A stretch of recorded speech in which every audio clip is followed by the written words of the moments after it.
महाराष्ट्र के उप मुख्यमंत्री अजित पवार से जुड़े हुए तमाम लोगों सहित उनकी बहनों के शुगर मिल पर छापेमारी आयकर विभाग की चल रही है। आज छापेमारी आज सुबह 6 बजे से की जा रही है। आपको बता दें कि पुणे, सतारा, कोल्हापुर सहित अहमदनगर के शुगर मिल पर यह छापेमारी की जा रही है। जानकारी देते हुए अजित पवार ने खुद कहा कि हाँ, यह छापेमारी की जा रही है, उनको अधिकार भी है। अजित पवार ने साफ तौर पर कहा है कि आयकर विभाग किसी भी वक्त कहीं भी अवैध जानकारी मिलने के बाद इस तरह की छापेमारी कर सकती है।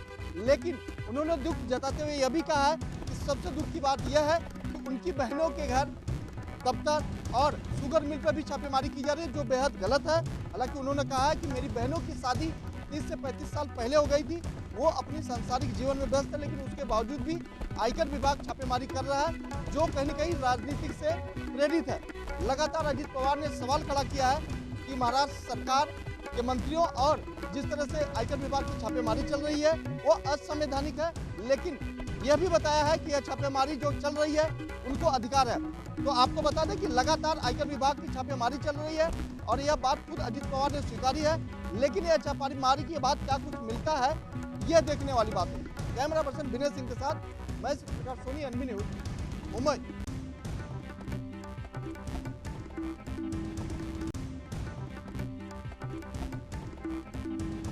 बहुचर्चित बिटिया कांड मामले में पीड़िता की वकील सीमा कुशवाहा दिल्ली से हाथरस पहुंची।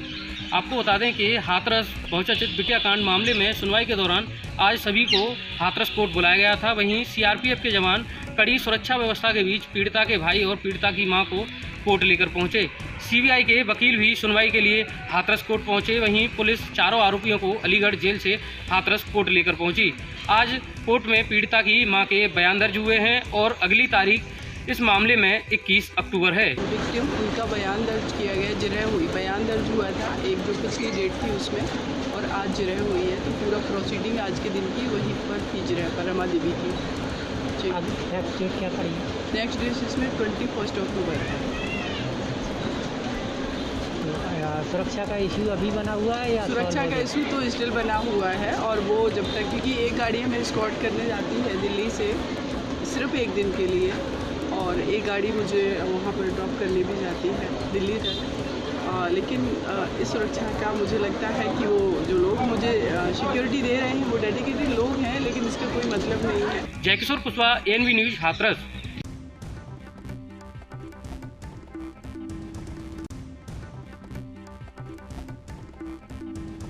बहुचर्चित बिटिया कांड मामले में पीड़िता की वकील सीमा कुशवाहा दिल्ली से हाथरस पहुंची। आपको बता दें कि हाथरस बहुचर्चित बिटिया कांड मामले में सुनवाई के दौरान आज सभी को हाथरस कोर्ट बुलाया गया था। वहीं सीआरपीएफ के जवान कड़ी सुरक्षा व्यवस्था के बीच पीड़िता के भाई और पीड़िता की मां को कोर्ट लेकर पहुंचे। सीबीआई के वकील भी सुनवाई के लिए हाथरस कोर्ट पहुंचे। वहीं पुलिस चारों आरोपियों को अलीगढ़ जेल से हाथरस कोर्ट लेकर पहुंची। आज कोर्ट में पीड़िता की मां के बयान दर्ज हुए हैं और अगली तारीख इस मामले में 21 अक्टूबर है। विक्टिम उनका बयान दर्ज किया गया, जिरह हुई, बयान दर्ज हुआ था, एक जो पिछली डेट थी उसमें, और आज जिरह हुई है। तो पूरा प्रोसीडिंग आज के दिन की वहीं पर थी, जिरह पर रमा देवी की। नेक्स्ट डेट क्या पड़ी? नेक्स्ट डेट इसमें 21 अक्टूबर है। सुरक्षा का इशू अभी बना हुआ है या सुरक्षा का इशू तो स्टिल बना हुआ है, और वो जब तक, क्योंकि एक गाड़ी हमें एस्कॉर्ट करने जाती है दिल्ली से सिर्फ एक दिन के लिए, और एक गाड़ी मुझे वहाँ पर ड्रॉप करने भी जाती है दिल्ली तक। लेकिन इस सुरक्षा का मुझे लगता है कि वो जो लोग मुझे सिक्योरिटी दे रहे हैं वो डेडिकेटेड लोग हैं, लेकिन इसका कोई मतलब नहीं है। Jaikishore Kushwaha, NV news, Hathras.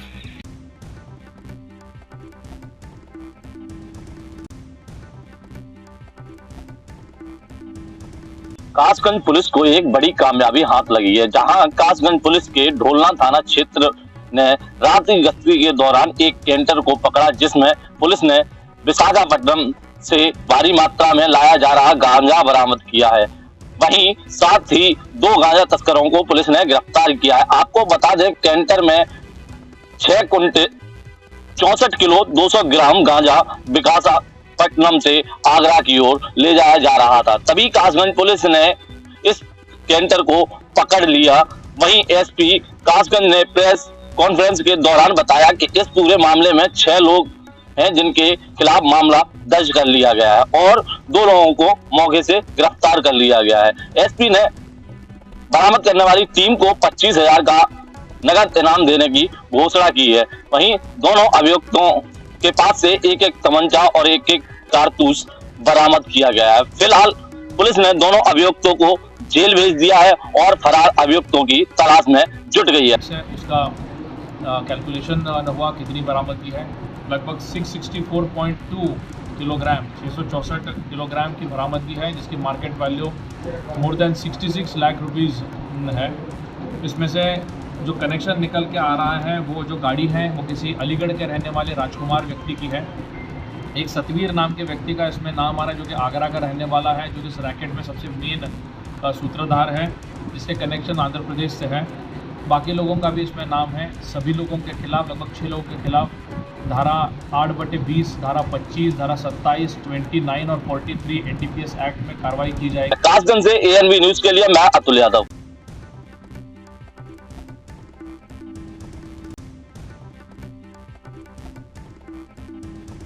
Corona काल के दौरान लगभग 2 साल तक लोगों के जीवन अस्त व्यस्त हो चुके थे। लोगों की कमाई पूरी तरीके से बंद हो गई थी, जीविका पूरी तरीके से बंद था। इसके बाद धीरे धीरे कोरोना का संक्रमण जैसे जैसे घटा, उत्तर प्रदेश सरकार धीरे धीरे सारे प्रदेशों से लॉकडाउन हटा लिया। अब बात करें अब चहल पहल की, तो पूरे प्रदेश में चहल पहल बनी हुई है।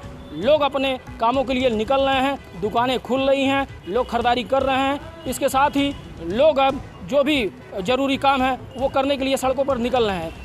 इन सब के बीच अब जो महंगाई की मार है वो लोगों पर फिर हावी होती जा रही है। बात करें घरेलू गैस की, तो घरेलू गैस के दामों में लगातार वृद्धि हो रही थी और अब जो डीजल पेट्रोल हैं उनके दामों में भी वृद्धि हो गई है। अभी दिल्ली की बात करें तो दिल्ली में सैकड़ा पार हो चुका था, शतक पार हो चुका था। पेट्रोल के दामों में, डीजल के दामों में लगातार वृद्धि हो रही थी और पेट्रोल के दाम दिल्ली में शतक पार कर चुके थे। बात करें उत्तर प्रदेश की, तो उत्तर प्रदेश में भी अब जो पेट्रोल और डीजल के दामों में बढ़ोतरी हुई है। और बात करें पेट्रोल की, तो पेट्रोल अब यहाँ भी शतक पार कर चुका है। इस समय हम गोरखपुर के एक पेट्रोल पंप पे मौजूद हैं। आप देख सकते हैं यहाँ पे जो संख्या है वो लगातार कम हो जा रही है। लोग वैसे तो भारी मात्रा में तेल डलवाने आते थे, लेकिन जैसे जैसे महंगाई बढ़ रही है लोग परेशान हो गए हैं। ये बताइए क्या कितने रुपये लीटर चल रहा है? महंगाई बढ़ गई है, क्या कुछ प्रभाव पड़ रहा है? बहुत प्रभाव पड़ रहा है। क्या सरकार को क्या उपाय करना चाहिए, सरकार को क्या देखना चाहिए महंगाई कमी को लेकर? सरकार को ध्यान देना चाहिए महंगाई को लेकर। कितने का तेल आपने डलवाया? 40 रुपये। पहले कितने का डलवाते? पहले 100 रुपये का डलवाते थे। तो महंगाई है, कभी 100 रुपये का ये तेल डलवाते थे, लेकिन अब 40 रुपये का तेल डलवाते हैं। तो कुल मिला जुला कर कहें महंगाई अब पूरी तरीके से चरम पर है। हालांकि नवरात्र का समय चल रहा है, लोग खरीदारी कर रहे हैं और बाज़ारों में भीड़ भी उमड़ रही है। ऐसे में जो महंगाई की मार है वो लोगों की कमर को तोड़कर रख दिया है। बात करें लोगों की, तो लोगों का साफ तौर पर कहना है कि सरकार को इस पर अंकुश लगाने के लिए कोई प्रयास करना चाहिए, ताकि महंगाई की जो मार है उससे लोगों को निजात मिल सके और कोरोना काल के दौरान जो परेशानियां लोगों को झेलनी पड़ी उसमें कुछ सहूलियत मिले। एएनबी न्यूज़ के लिए गोरखपुर से गोविंद कुशवाहा।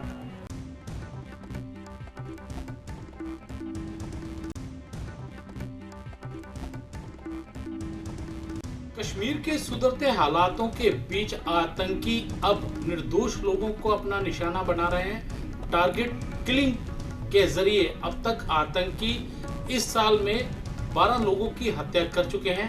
आज भी श्रीनगर के सफाकदल इलाके में आतंकी ने 2 टीचरों की हत्या कर दी। और मंगलवार की बात करें तो मंगलवार एक मशहूर केमिस्ट वाला और एक गोलगप्पे वाला और एक सुमो ड्राइवर को आतंकियों ने टारगेट किलिंग के जरिए मौत की नींद सुला दिया।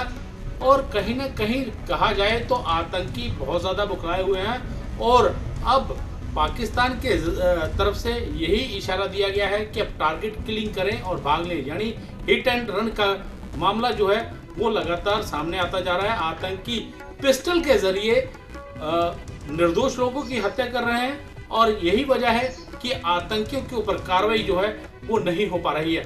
लेकिन अब देखना होगा कि सुरक्षा बल किस प्रकार से इन हत्याओं को रोक पाएंगे, क्योंकि लगातार आतंकी निर्दोष लोगों को अपना निशाना बना रहे हैं। पाकिस्तानियों ने एक बार फिर कश्मीर घाटी को लहूलुहान किया है। इन कायर पाकिस्तानियों ने यहाँ एक दिन पूर्व कश्मीरी पंडित श्री बिंद्रू जी की हत्या की और वहीं बाद में 2 और वहां के मजदूरों की हत्या की। वहीं आज सुबह श्रीनगर के अंदर वहां सरकारी स्कूल में कार्यरत प्रधानाचार्य श्रीमती सतिंदर कौर जी और उसी स्कूल में कार्यरत श्री दीपक चंद जी की निर्मम हत्या इन कायर पाकिस्तानी आतंकवादियों ने की है। पाकिस्तान बार बार कश्मीर घाटी को लहूलुहान करने की साजिश कर रहा है। सारी दुनिया देख रही है कि किस तरीके से पाकिस्तान के कायर आतंकवादी मौत का तांडव कर रहे हैं। Ravindra Kumar Srivastava, ANB news, Jammu.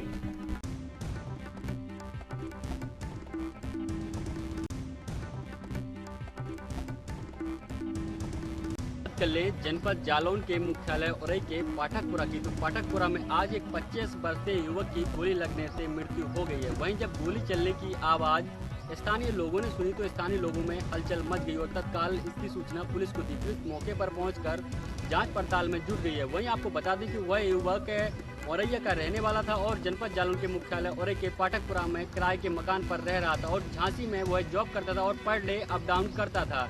वहीं जब मौके पर पहुंचे पुलिस अधीक्षक से बात की तो उन्होंने बताया कि उस युवक की गोली लगने से मौत हुई है और टीमें लगाई गई हैं। जो भी जांच के बाद तथ्य सामने निकल कर आएंगे उस पर विधिवत कार्रवाई की जाएगी। थाना और उरई में शाम को सूचना मिली कि एक लड़के ने अपने आप को गोली मार ली है और उसका नाम, जब पुलिस यहाँ पे आई तो मौका मुआयना करने के बाद पता चला कि इस लड़के का नाम हार्दिक गुप्ता है। यह यहाँ अपने रिश्तेदारों के पास में किराए पे रहता था। इसका मूल निवासी ये अजीतमल औरैया का है और मौके से पिस्टल मिली है और मैगजीन और खोखे और जिंदा कारतूस भी। ANB news, Mayank Rajput, Jalaun.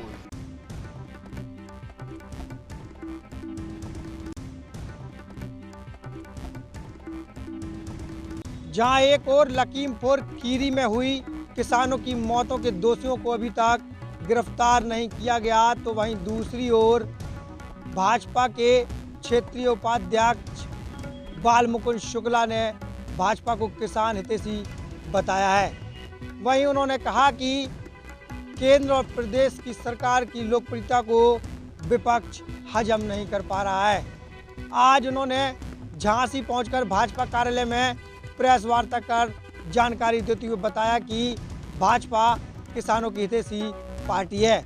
उन्होंने कहा कि भाजपा ने किसानों पर पराली को लेकर दर्ज हुए मुकदमे भी वापस ले लिए हैं और सिंचाई विभाग के बिलों में भी सरचार्ज को माफ किया है। वहीं उन्होंने कहा कि भाजपा किसानों के लिए बहुत ही अच्छे कार्य कर रही है। वीडियो जर्नलिस्ट के साथ मोहम्मद शहजाद, एएनबी न्यूज, झांसी।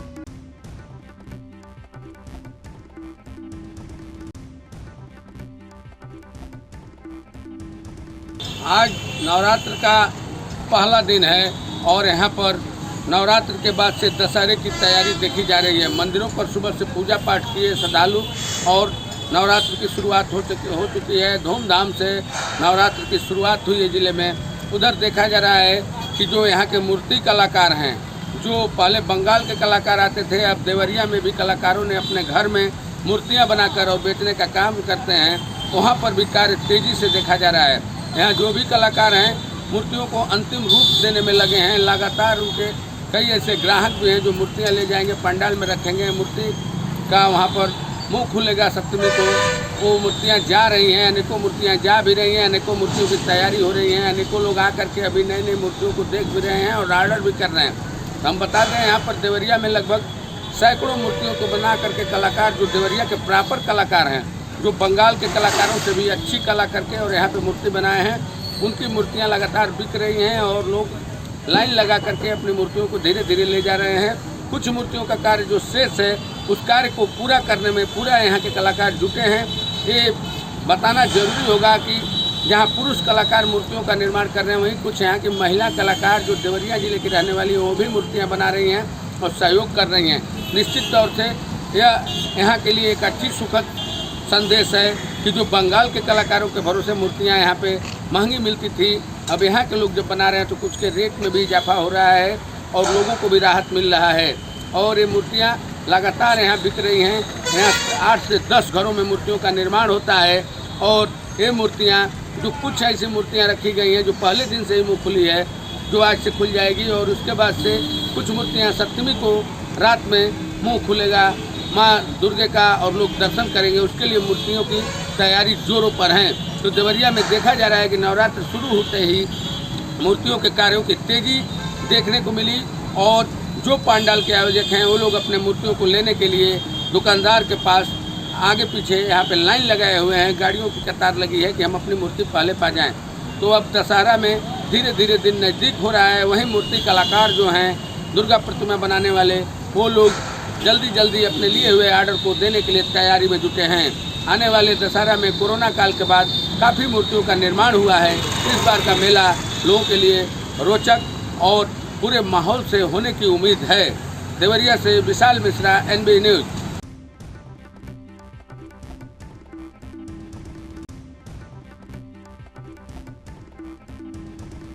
बिजनौर के चांदपुर में थाने के नज़दीक दो पक्षों में मामूली कहासुनी पे बोलचाल हो गई, जिसमें देखते ही देखते लाठी डंडे चल गए और जब मौके पर पुलिस पहुंची तो दबंगों ने पुलिस पर भी पथराव किया।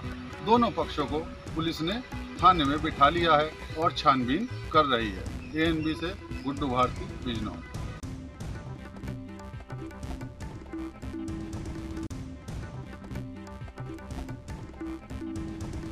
आज शारदीय नवरात्र का मेला प्रारंभ हो गया है। इसी कड़ी में मिर्जापुर जनपद के मां विंध्यवासिनी धाम में देश के कोने कोने से श्रद्धालु सुबह से ही पहुंच रहे हैं मां विंध्यवासिनी का दर्शन पूजन करने के लिए। बात सुरक्षा की जाए तो सुरक्षा के व्यापक इंतजाम किए गए हैं। प्रशासन द्वारा ड्रोन कैमरे और CCTV की निगरानी से मेले की निगरानी की जा रही है। हालांकि हजारों की संख्या में भारी फौज तैनात की गई है। चप्पे चप्पे यहाँ का तो बहुत ज़्यादा मानता है। हम भी कुछ मांगे भगवान से मिला, फिर आते हैं उसी उम्मीद में कि भगवान मेरा पूरा करें। इसी उम्मीद में यहाँ पे इतना दूर से हम लोग आते हैं। 15 साल से हम आ रहे हैं। पहला दिन कैसा लग रहा है? बहुत अच्छा लग रहा है। विश्वास नहीं था कि इतना भीड़ भाड़ होगा कोरोना की वजह से, लेकिन फिर भी बहुत ज़्यादा भीड़ है यहाँ पे। तो इससे पहले भी आप आते हैं? हाँ, आते हैं। कब से आ रही है? 15 साल हो गया। मिर्जापुर से ANB न्यूज़ संवाददाता रामकुमार सिंह।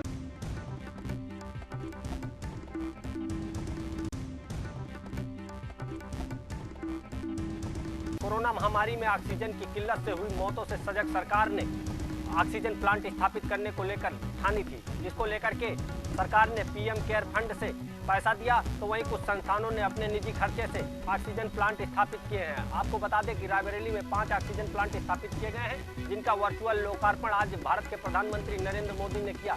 इस कार्यक्रम में रायबरेली के जिलाधिकारी वैभव श्रीवास्तव, MLC दिनेश प्रताप सिंह, सदर विधायक अदिति सिंह व सरेनी विधायक धीरेन्द्र प्रताप सिंह मौजूद रहे। कितने लोगों को लाभ मिलेगा?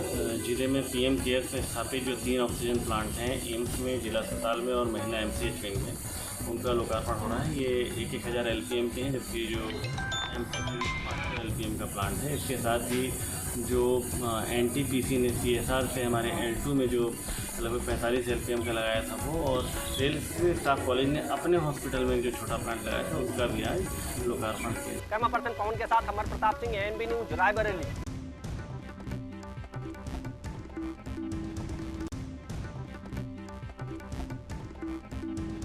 ऑक्सीजन प्लांट का उद्घाटन रीवा सांसद जनार्दन मिश्रा के द्वारा किया गया है। इसकी लागत 1 करोड़ 33 लाख रुपए बताई जा रही है। बताया गया कि जिले में ऐसे कई प्लांट चालू हो चुके हैं और आज हनुमाना में इसका उद्घाटन किया गया है। और हमारे साथ बात करने के लिए यहाँ पे रीवा CMHO मौजूद हैं और हम आपसे बात करेंगे और ऑक्सीजन प्लांट के बारे में अधिक जानकारी लेंगे कि क्या कैसे इसकी खूबियाँ हैं और कितनी ऑक्सीजन ये मिनटों में बना सकता है। सर, पहले तो मैं आपसे जानना चाहूँगा कि हनुमाना में आज जो ऑक्सीजन प्लांट लगाया गया है इसकी क्या क्षमता है? ये 100 लीटर प्रति मिनट, 1 मिनट में 100 लीटर ऑक्सीजन देता है। और ये हमारे 10 बिस्तर का भी वार्ड बनाया गया है, जहाँ हम 10 मरीजों की सेवा दे सकते हैं। ये 24 घंटे उन 10 मरीजों के लिए पर्याप्त रहेगी। सर, इसके कुछ खूबियां हमें बता सकते हैं ऑक्सीजन प्लांट के बारे में? सर, जैसे कोरोना काल में देखा गया ऑक्सीजन की बहुत किल्लत थी और इससे कई जानें भी गईं। हालांकि देश के प्रधानमंत्री सहित कई प्रशासनिक अधिकारियों और शासनिक अधिकारियों ने महत्वपूर्ण योगदान निभाया, बावजूद इसके देश ऑक्सीजन की कमी से जूझता रहा। उस कोरोना काल को देखते हुए और अब के समय को देखते हुए क्या कुछ अंतर आपको समझ आता है? बिल्कुल ऐतिहासिक कार्य हुआ है और ये कोरोना एक आपदा ही थी, आपदा ही कहते हैं इसको। कभी एकाएक बाढ़ आ जाए, कभी भूकंप आ जाए, पूरा शहर के बिल्डिंग गिर जाएं, लोग दब के मर जाएं, उस तरह की आपदा थी ये दूसरी लहर।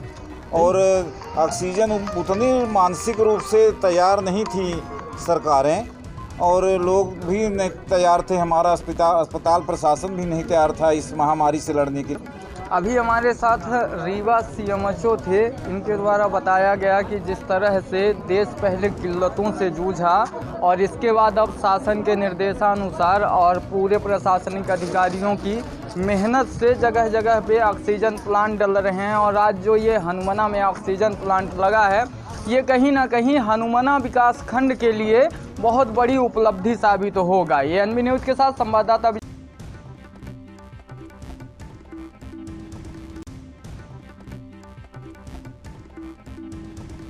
लखीमपुरी खीरी जा रही कांग्रेस की रोष यात्रा को उत्तर प्रदेश पुलिस प्रशासन द्वारा रोक दिया गया, जिसके बाद कांग्रेस के पदाधिकारी व कार्यकर्ताओं में रोष व्यक्त दिखाई दिया। दरअसल आपको बता दें, लखीमपुरी खीरी में हुई घटना को लेकर पानीपत हरियाणा की ओर से कांग्रेस पार्टी के पदाधिकारी व कार्यकर्ताओं द्वारा एक रोष यात्रा का आयोजन किया गया, जिसके बाद उत्तर प्रदेश पुलिस प्रशासन व हरियाणा पुलिस प्रशासन द्वारा शामली के कैराना यमुना ब्रिज पर स्थित हरियाणा यूपी बॉर्डर को पूर्ण रूप से सील कर दिया गया, जिसमें आने जाने वाले सभी वाहनों पर पूर्ण रूप से प्रतिबंध लगा दिया गया, जिसके चलते हरियाणा यूपी बॉर्डर पर एक काफ़ी लंबा जाम लग गया, जिसमें आने जाने वाले सभी यात्रियों को काफ़ी समस्याओं का सामना करना पड़ा। आपको बता दें, जब पानीपत हरियाणा की ओर से कांग्रेस पार्टी के पदाधिकारी व कार्यकर्ताओं की रोष यात्रा आई, तो तभी उत्तर प्रदेश पुलिस प्रशासन द्वारा उनको बॉर्डर पर ही रोक दिया गया और उत्तर प्रदेश में प्रवेश नहीं करने दिया गया, जिसके बाद कांग्रेस के पदाधिकारी व कार्यकर्ताओं ने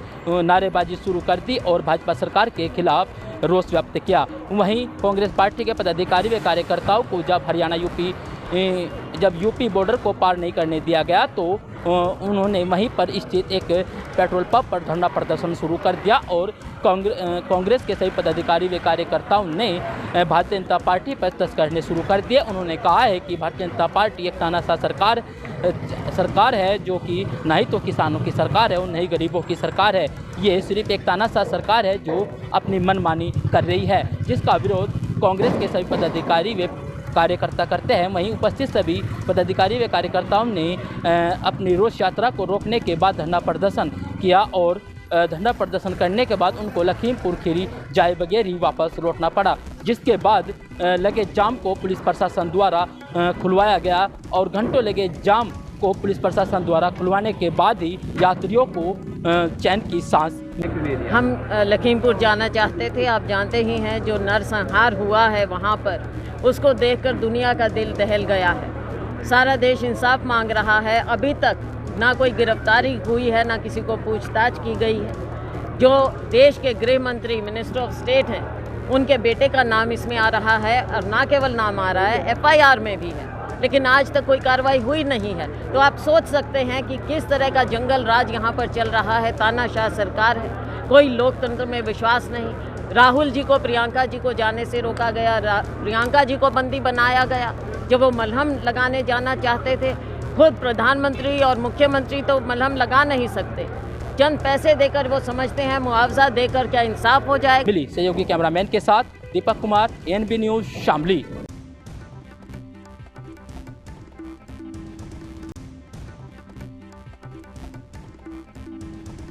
शिवपुरी जिले की पचावली में सहकारी समिति में सहायक प्रबंधक के रूप में कार्यरत MS भार्गव के घर आज ग्वालियर की EOW की टीम ने छापामार कार्रवाई को अंजाम दिया है।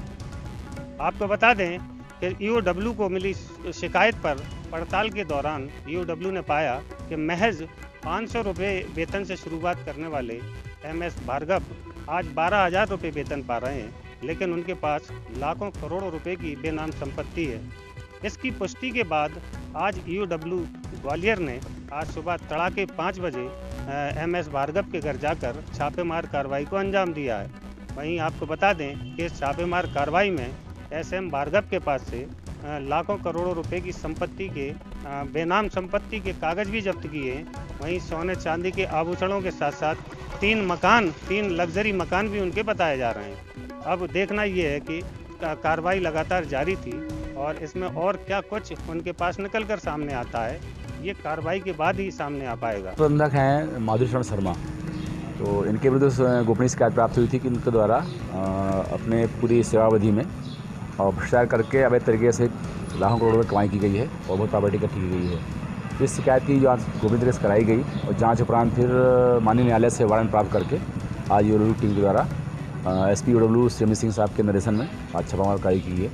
इस कार्रवाई में इनके घर से काफ़ी मात्रा में प्रॉपर्टी के डॉक्यूमेंट्स मिले हैं और सोने जेवरात मिले हैं और बहुत सारे दस्तावेज मिले हैं। इसकी वेरीफाई किया जा रहा है। कैमरामैन शाकिर के साथ एएनबी न्यूज़ के लिए जकी खान की रिपोर्ट।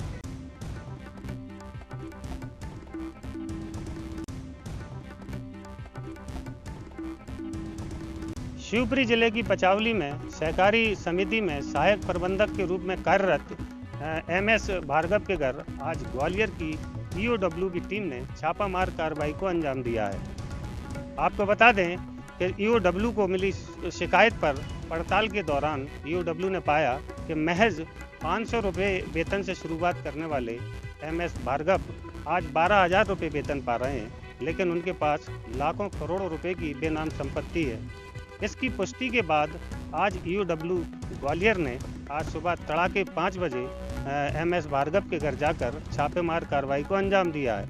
वहीं आपको बता दें कि इस छापेमार कार्रवाई में एसएम भार्गव के पास से लाखों करोड़ों रुपए की संपत्ति के बेनाम संपत्ति के कागज भी जब्त किए हैं।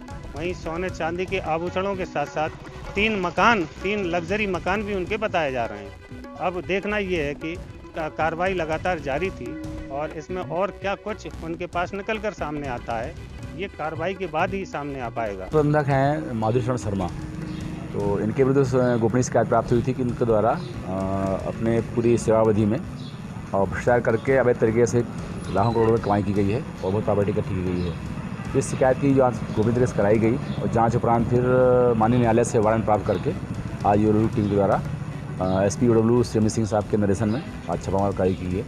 इस कार्रवाई में इनके घर से काफ़ी मात्रा में प्रॉपर्टी के डॉक्यूमेंट्स मिले हैं और सोने जेवरात मिले हैं और बहुत सारे दस्तावेज मिले हैं। इसकी वेरीफाई किया जा रहा है। कैमरामैन शाकिर के साथ एएनबी न्यूज़ के लिए जकी खान की रिपोर्ट।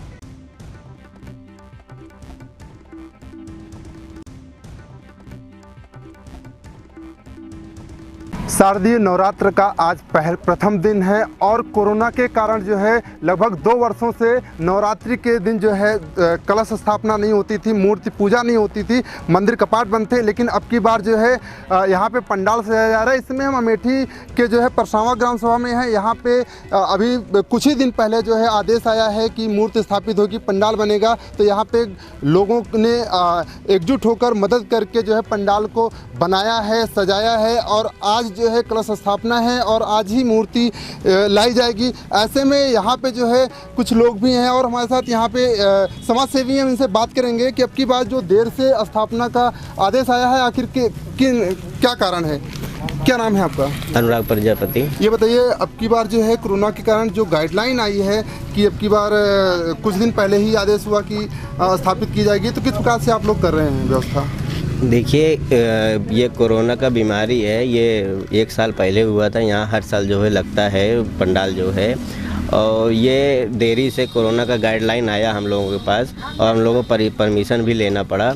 और ये 5 दिन का कार्यकाल है जो है ये पंडाल जो लगा हुआ है, क्योंकि यहाँ पंडाल बहुत भव्य लगता है। इस बार जो है समय कम मिलने की वजह से बहुत छोटा लगा हुआ है और हमारे पूरा ग्राम सभा मिल के जो है छोटे छोटे बच्चे मिल के जो इसको 5 दिन में पूरा किए हैं। आज और स्थापना का दिवस है और ये ज़रूरी है बहुत। तो ये यहाँ समाज सेवी थी जिनका साफ तौर कहना था कि हमको कम समय मिला, इसलिए जो है की बार पंडाल भव्य रूप से नहीं बन पाया। फिर भी माता की जो भक्ति है, इनकी जो आस्था है, वो कहीं ना कहीं छिपी नहीं है, जिसके कारण ये फिर से लोगों के सहयोग से ये पंडाल बन रहा है। कैमरामैन संजय यादव के साथ राजकुमार जायसवाल, एएनबी न्यूज़, अमेठी।